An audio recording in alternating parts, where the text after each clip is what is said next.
just a great group of friends that were having a great season. Yeah, I think so. And I think Steph hit it on the head of, you don't even remember, like, I've never watched a national championship game from start to finish. I've never watched it. It's the Katie Douglas throwing the ball in the air and the celebration, and then what we did after, the fun we had after, the fun throughout the season.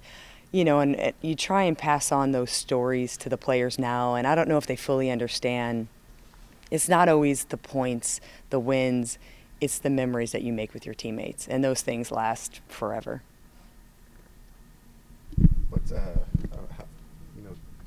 going back to a game, was there ever a talk of, man, we were one bucket away from having a perfect season?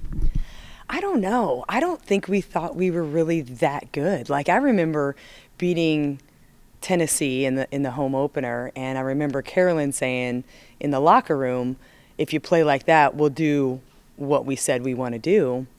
And I don't know that there was ever talk of like national championships, or I think it was just let's play the best we can play and kind of see where that lends us. And as we started to multiply wins and wins, back then there wasn't social media to create a buzz of like undefeated seasons. Like, you just played basketball. So, for us, it was just about one game at a time, and it just ended up kind of snowballing into wins and wins, and then it took us all the way.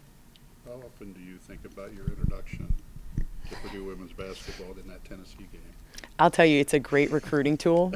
It is one of my favorite stories, and I don't know, it sort of changes and gets cooler every time I tell it. But, it's a metaphor to me for don't wait to get ready, be ready. And little did I know that, Yukari was going to pick up 2 fouls and I'd be inserted in the game so quickly. But the other piece of that story is don't be afraid, right? Like, I was a freshman and we're playing the number 1 team, and there's Pat Summitt standing over there, and, I'm in the game 7 seconds and I let it fly. Like, who does that, right? And it was just a credit to, the coaches having me prepared, myself being prepared, and then a little bit of a swagger of thinking, hey, it might go in. So, and the rest is history with that.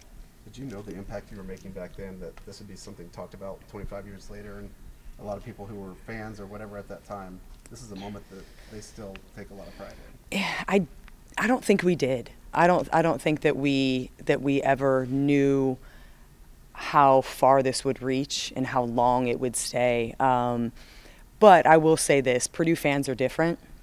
There's very few fans like Purdue fans that understand and appreciate success on the women's side like we have had. And so, I get fans all the time. I'll be at, Meyer, and I'll get somebody to stop me and say, oh, we were at your season when you won the national championship. I'm going, holy smokes, like, this is unbelievable. But it is a testament to the fans and the community here at Purdue that they have withstood 25 years of appreciating what we did in '99. Now you're in a position where, you lean on those teammates maybe that have kids and say, hey, we're trying to get out and recruit the next wave. So how much of those relationships come into play now in your everyday life being back in West Lafayette? I think, as far as now we're recruiting, teammates or friends or people that were around the program 25 years later, it's crazy to say that, but it speaks for the quality of our team. And I wouldn't send my kid to play for you if I didn't get along with you. If I knew what you were like as a teammate, chances are you're going to be like that as a coach.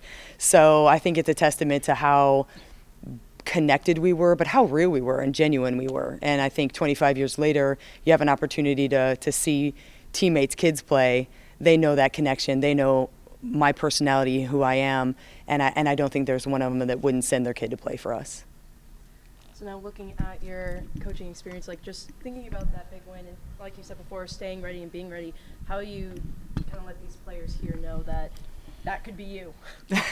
I think they roll their eyes when I tell them the story, like, okay, Coach Kelly, I'm sure that's not how it went down. And I'm like, no, really, get the VHS player and I will show you. That's exactly how it went down. 7 seconds, right? So, I think I try and translate it into the confidence I bring as a coach, and I try and let that sort of spill over to the players.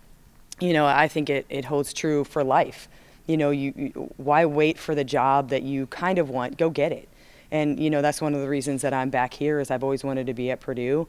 And when the opportunity came about, I went and I took it. So I think that speaks a lot for the confidence that I only not have in myself, but in this program.